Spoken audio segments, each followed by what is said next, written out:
Hello friends, सार्थक भाषा YouTube channel में आपका हार्दिक स्वागत है। मैं डॉक्टर पूजा अलापुरिया लेकर आई हूँ एक नया विषय। आज का विषय है हिंदी युवक भारती कक्षा 11वीं का पाठ 10 महत्वाकांक्षा और लोभ। इस पाठ में हम लोग पढ़ेंगे कि मनुष्य जो है उसकी महत्वाकांक्षा और लोभ कभी समाप्त नहीं होता, कि एक इच्छा पूरी होने के बाद उसकी नई इच्छा जागृत हो जाती है। वह इस दुनिया में, इस धरती पर अपने आप को सर्वशक्तिमान बनाने की कोशिश करता रहता है, इसी चेष्टा में लगा रहता है। तो चलिए चलते हैं। पाठ 10 महत्वाकांक्षा और लोभ। इसके लेखक है पद्मलाल पुन्नालाल बख्शी।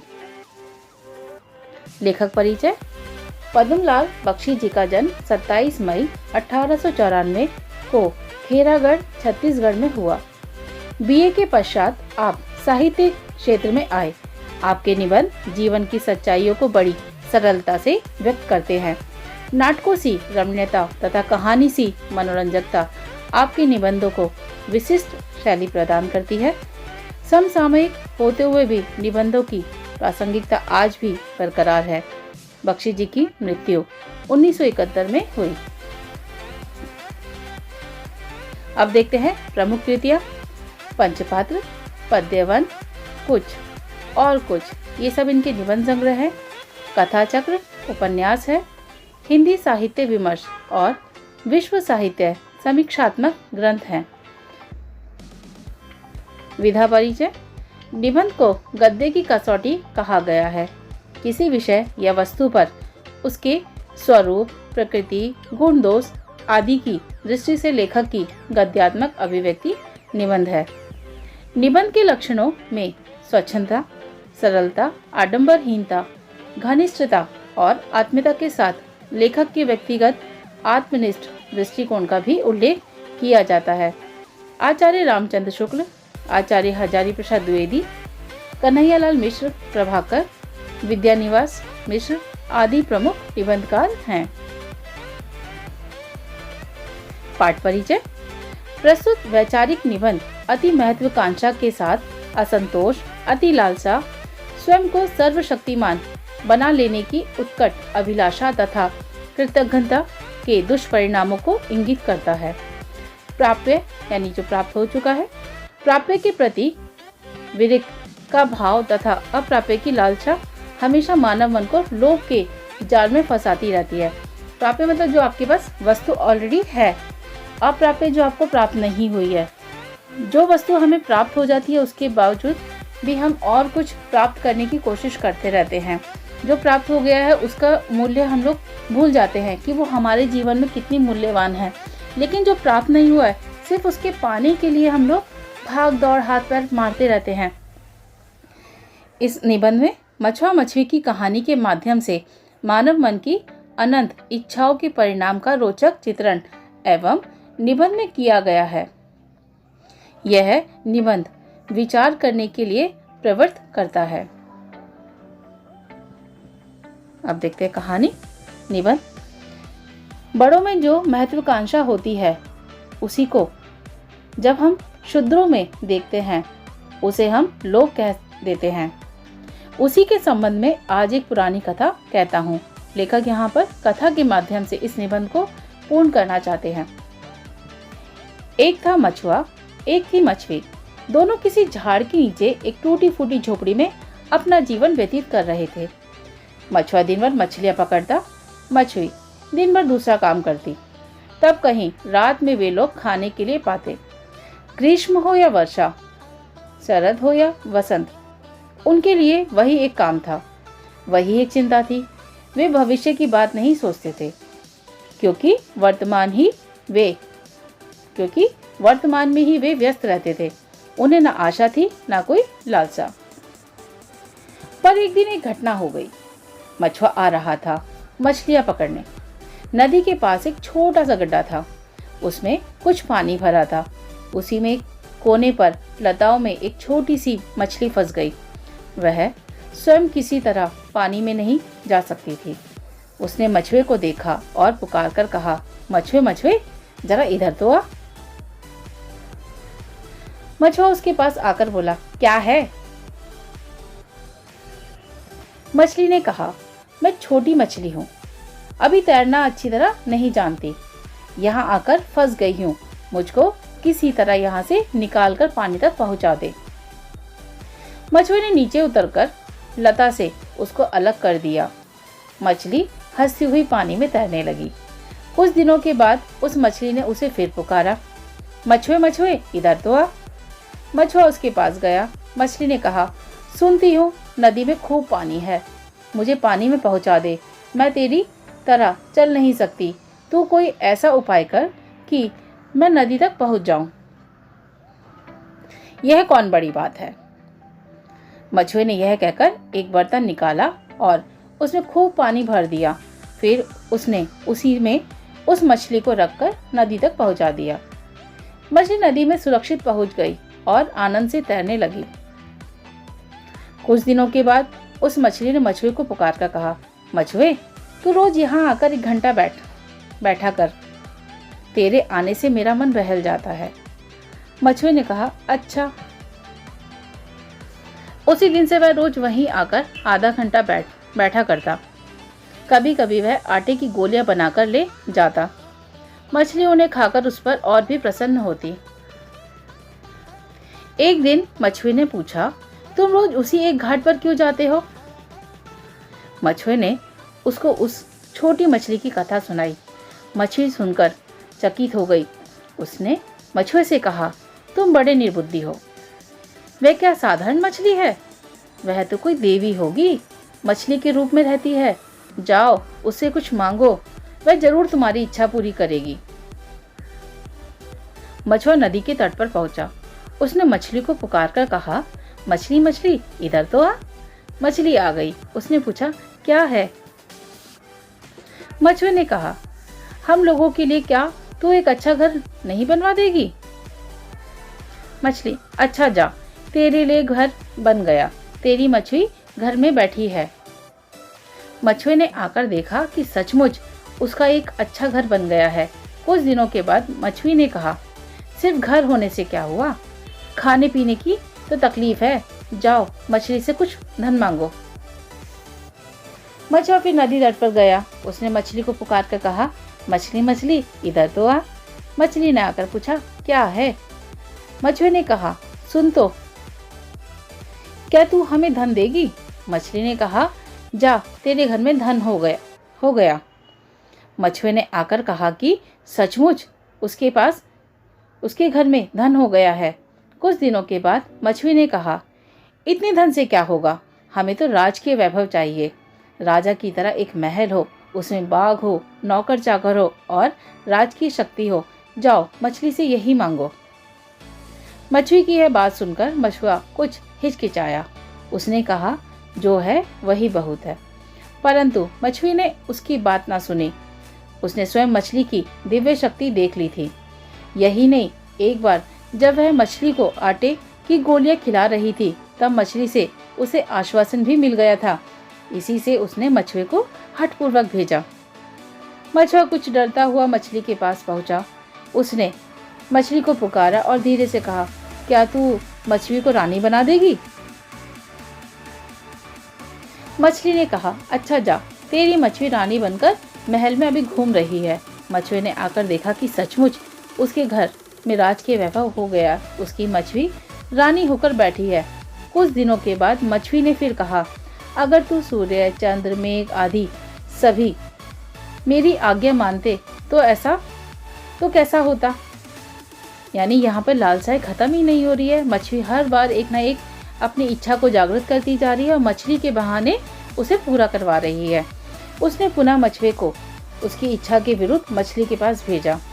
मछुए की बात सुनकर मछली रुष्ट होकर बोली, जा अपनी इसी झोपड़ी में रह। यानी मछली यहाँ पर गुस्सा हो गई है और मछुए पर अपना आक्रोश निकालती है और कहती है, अब तक जो कुछ मैंने तुझे दिया मैं वापस लेती हूँ और अब तू उसी अपनी टूटी फूटी झोपड़ी में जाकर रह। मछुआ और मछली दोनों फिर अपनी उसी टूटी फूटी झोपड़ी में रहने लगे। यही कहानी का अंत हो जाता है। कहानी पुरानी है और घटना भी झूठी है। उसकी एक भी बात सच नहीं है, पर इसमें हम लोगों के मनोरथों की सच्ची कथा है। आकांक्षाओं का कब अंत हुआ है। इच्छाओं की क्या कोई सीमा है? पर मछुए के भाग्य परिवर्तन पर कौन उसके साथ सहानुभूति प्रकट करेगा? सभी यही कहेंगे कि यह तो उसका ही दोष था, उसकी स्त्री को संतोष ही नहीं था। यदि उसे संतोष हो जाता तो उसकी यह दुर्गति क्यों होती? मछुए ने भी शायद यही कहकर अपनी स्त्री को झिड़का होगा, परंतु मैं स्त्री को निर्दोष समझता हूँ। मेरी समझ में दोष मछली का ही है। यदि वह पहले ही मछुए को कह देती कि मुझ में सब कुछ करने की शक्ति नहीं है, तो मछुए की स्त्री उससे ऐसी याचना नहीं करती या ऐसी याचना क्यों ही करती। यदि मछुए की स्त्री में संतोष ही रहता तो वह पहली बार ही अपने पति को मांगने के लिए क्यों कहती। मछली ने पहले तो अपने वरदानों से यह बात प्रकट कर दी कि मानो वह सब कुछ कर सकती है, किंतु जब मछुए की स्त्री ने कुछ ऐसी याचना की कि जो उसकी शक्ति के बाहर थी, तब वह एकदम क्रुद्ध होकर अभिशाप ही दे बैठी। उसने मछुए के उपकार का भी विचार नहीं किया। वह यह भूल गई कि मछुए ने यदि उस समय उस पर दया न की होती तो शायद उसका अस्तित्व ही न रहता। उसने मछुए से यह क्यों नहीं कहा, जा भैया, मैं तेरे लिए बहुत कुछ कर चुकी हूँ, अब मैं कुछ नहीं कर सकती, अपनी रानी को समझा देना। हम सभी लोग अपने जीवन में यही भूल करते हैं। हम लोग अपने दोषों को छिपाकर दूसरों पर ही दोषारोपण करते हैं। हम दूसरे के कामों को महत्ता न देकर अपने ही कामों को महत्व देते हैं। हम यह निसंकोच कहते हैं कि हमने किसी पर यह उपकार किया, पर हम यह नहीं जानते या नहीं बतलाते कि उसने हमारी क्या सेवा की, उससे हमें क्या लाभ हुआ। सच तो यह है कि उपकार और सेवा एक बात है और लेन देन कुछ दूसरी बात है। मछुए की स्त्री ने जो कुछ किया वह ठीक ही किया था। सभी लोग जानते हैं कि जब तक कोई वस्तु अप्राप्य रहती है तभी तक उसके लिए बड़ी व्याकुलता रहती है। जो ही वह प्राप्त हो जाती है तो ही हमें उसके विरक्त हो जाती है और हम किसी दूसरी वस्तु के लिए व्यग्र हो जाते हैं। अतएव मछुए की स्त्री ने जो कुछ किया वह मनुष्य स्वभाव के अनुकूल किया, परंतु मछली ने जो कुछ किया वह अपने दैवी स्वभाव के विरुद्ध किया। उसे तो मछुए पर दया करनी चाहिए थी, उसे उसके उपकार को ना भूलना था। राजा बनने के बाद उसे एकदम भिक्षुक बना दिया या बना देना कभी उचित नहीं कहा जा सकता है। यदि मैं मछुआ होता तो उससे कहता, देवी, मैंने जब तुम्हें जल में छोड़ा था तब मैंने यह नहीं सोचा था कि तुम मुझे राजा बनाओगी। मैंने तो यह काम निस्वार्थ भाव से ही किया था। अपनी स्त्री के कहने पर तुमको देवी समझकर मैंने याचना की, तुमने भी याचना स्वीकार की, पर तुमने क्या मेरी स्त्री के हृदय में अभिलाषा पैदा नहीं कर दी? क्या तुमने उसके मन में यह आशा नहीं जगा दी कि तुम उसके लिए सब कुछ कर सकती हो? वह तो पहले अपनी स्थिति से संतुष्ट थी, तुम्हारे ही कारण उसके मन में और कई अभिलाषाएं उत्पन्न हुई। तुमने उनको भी पूर्ण किया, उसे तुम्हारी शक्ति पर विश्वास हो गया, तभी तो उसने ऐसी इच्छा प्रकट कर दी जो तुम्हारे लिए असंभव थी। तुमने जो कुछ दिया उस सब को इसी एक अपराध के कारण कैसे ले लिया? तुम्हारे वरदान का अंत अभिशाप में कैसे परिणत हो गया? तुम्हें मेरी और मेरी स्थिति पर विचार कर काम करना चाहिए था। तुम भले ही देवी हो, पर तुमने त्याग नहीं है, प्रेम नहीं है, उपकार की भावना नहीं है, क्षमा नहीं है, दया नहीं है। ये निबंध यही समाप्त होता है। ये निबंध लिया गया बख्शी ग्रंथावली के खंड 7 से। अब देखते हैं शब्दार्थ। शुद्रो यानी बारीकी से, नग्नता से या सूक्ष्मता, निर्बुद्धि, मूर्ख, बुद्धिहीन, अविवेकी, तट, किनारा, कोल, राजकीय, राज्य या राजा से संबंधित, शासन से संबंधित रखने वाला, आश्वासन, दिलासा या सांत्वना, रुष्ट, अप्रसन्न या नाराज होना, मनोरथ, इच्छा, कामना, व्यग्रता, अधीरता मतलब जहाँ पे पेशेंस ना हो, परिणत, रूपांतरित कर देना या बदल देना या ट्रांसफर कर देना, जिस तरह से बोलते हैं। आगे देखते हैं स्वाध्याय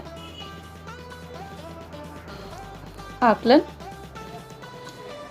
प्रश्न 1 लिखिए, मछुआ मछुई की दिनचर्या। मछुआ दिन भर मछलियाँ पकड़ता, मछली दिन भर पूरे दूसरे काम करती। यानी ये दोनों काम मछुआ और मछली के बताए गए हैं। और प्रश्न, मछुआ मछली की कहानी का अंत। मछुए ने मछुए को उसकी इच्छा के विरुद्ध एक फिर से मछली के पास भेजा। इस बार मछुए ने अपने पति को मछली के समक्ष यह इच्छा प्रकट करने को कहा कि सूर्य, चंद्र, मेघ आदि सभी मेरी आज्ञा माने। मछुए की इच्छा जानकर मछली रुष्ट हो गई या रूठ गई और मछुए से कहती है कि जा तू अपनी उसी झोपड़ी में रह। अंत में पति पत्नी को अपनी टूटी फूटी झोपड़ी में जीवन यापन करना पड़ता है। अगला प्रश्न, लेखक द्वारा बताई गई मनुष्य स्वभाव की विशेषताएं। पहला, मनुष्य अपने दोषों को छिपाकर दूसरों पर ही दोषारोपण करता है। दूसरा, मनुष्य दूसरों के कामों को महत्ता न देकर सदैव अपने ही कामों को महत्व देता है। मनुष्य निसंकोच कहता है कि मैंने किसी पर यह उपकार किया, पर हम यह नहीं बतलाते कि उसने मेरी क्या सेवा की, उससे मुझे क्या लाभ हुआ। शब्द संपदा। अगला प्रश्न, निम्नलिखित शब्दों के लिए उचित शब्द समूह का चयन कीजिए। अभक्ष्य, जो खाने योग्य ना हो।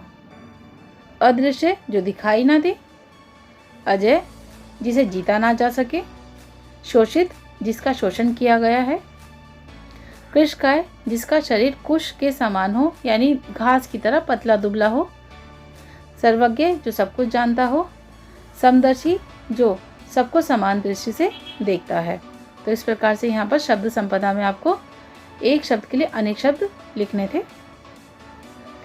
मितभाषी, जो कम बोलता है।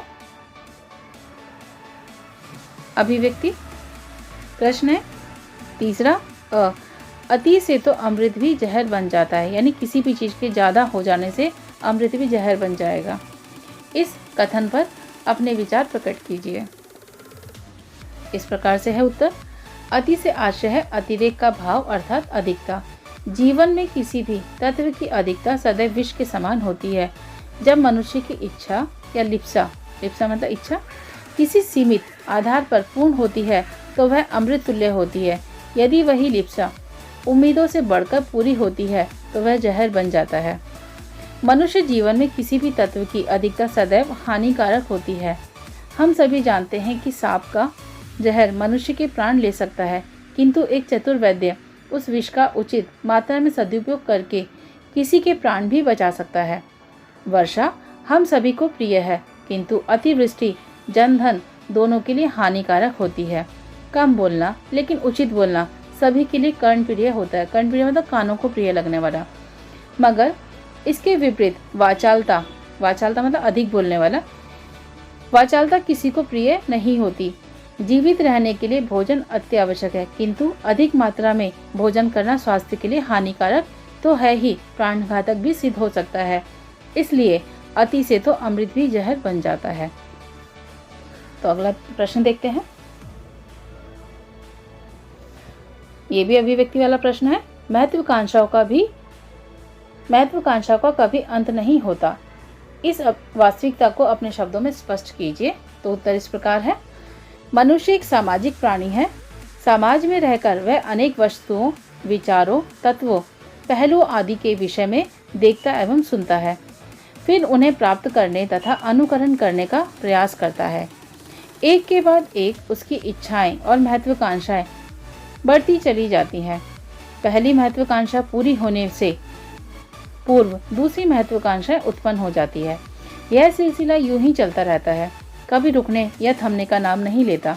समाज का प्रत्येक व्यक्ति राज के वैभव का स्वप्न देखता है और उसे प्राप्त करने के लिए पुरजोर लगा देता है, लेकिन अपनी इच्छाओं का दमन नहीं करता। महत्वाकांक्षा पूरी हो या नहीं, लेकिन उसकी असंतुष्टि, कुछ नया पाने की प्रबल इच्छा सदैव बनी रहती है। इसलिए कहा जाता है कि महत्वाकांक्षाओं का कभी अंत नहीं होता। अगला प्रश्न है पाठ पर आधारित लघु उत्तरी। प्रस्तुत निबंध में निहित मानवीय भावों से संबंधित विचार लिखिए। तो उत्तर इस प्रकार है। प्रस्तुत निबंध में निबंधकार बख्शी जी ने एक मछुआर मछली के माध्यम से जीवन के प्रति मनुष्य की असंतुष्टि और सर्वशक्तिमान बन औरों पर हुकूमत कर पाने की अभिलाषा को व्यक्त किया है। जब तक मनुष्य के समक्ष अपनी इच्छाओं को पूरा कर पाने का कोई जरिया नहीं मिलता, तब तक वह अपने हालातों से समझौता करने का प्रयास करता है और अपनी इच्छाओं को स्वयं पर हावी नहीं होने देता। वहीं दूसरी ओर जब एक इच्छा पूरी हो जाए तो उसके हृदय पटल पर अन्य इच्छाएं जन्म ले लेती हैं, अर्थात उसकी महत्वाकांक्षाओं का कभी अंत नहीं होता। निबंध में मनुष्य द्वारा औरों पर दोषारोपण की प्रवृत्ति को ही व्यक्त किया गया है। मनुष्य अपनी गलतियों के लिए स्वयं को कभी कभी दोषी नहीं मानता। वह सदैव अपने दोषों के लिए दूसरों को जिम्मेदार ठहराता है। दूसरों के कामों को महत्ता न देकर अपने ही कामों को महत्व देता है। वह यह निसंकोच कहता है कि हमने किसी पर यह उपकार किया। वह यह नहीं बतलाता कि उसने उसकी क्या सेवा की, उससे क्या लाभ हुआ। मनुष्य की ऐसी प्रवृत्ति यही सिद्ध करती है कि मनुष्य सदैव अपने को श्रेष्ठ बनाने का प्रयास करता रहता है। पाठ के आधार पर कृतज्ञता असंतोष के संबंध में लेखक की धारणा लिखी है। कहानी के अनुसार मछली में कृतज्ञता और मछली में असंतोष की भावना स्पष्ट दिखलाई देती है। मछली की दैवी शक्ति को भाप गई है। इसी कारण उसे ऐसा प्रतीत होने लगा कि मछली के वरदान से वह अपनी सभी महत्वाकांक्षाएं पूरी कर सकती है। प्रत्येक महत्वाकांक्षा पूरी होने पर भी मछली को असंतोष ही बना रहता है। जब मछली से सूर्य, चंद्र, मेघ आदि को अपने वश में करने का वरदान मांगने को कहती है तो मछली रुष्ट हो जाती है, क्योंकि ऐसे वरदान को पूरा कर पाना मछली के सामर्थ्य में नहीं था। इसलिए वह मछली को शाप देती है। मछली द्वारा किए गए सभी उपकार भूल जाती है। वह भूल जाती है कि यदि आज वह जीवित है तो सिर्फ मछली के कारण, नहीं तो इसका अस्तित्व कब का समाप्त हो चुका होता। साहित्य संबंधी ज्ञान जानकारी दीजिए। प्रश्न 5, पदुमलाल पुन्नालाल बख्शी जी के निबंधों की प्रमुख विशेषताएं। पहला, नाटकों की रमणीयता, कहानियों की मनोरंजकता और प्रासंगिकता। अन्य निबंधकारों के नाम। अगला प्रश्न है ये, भारतेंदु हरिश्चंद्र, महावीर प्रसाद द्विवेदी जी, आचार्य रामचंद्र शुक्ल, ये सभी निबंधकार हैं। धन्यवाद। यही ये वीडियो समाप्त होता है। मुझे उम्मीद है कि आपको ये वीडियो पसंद आया होगा। आप इसे लाइक, शेयर, सब्सक्राइब कीजिए और इस पाठ का आनंद लीजिए।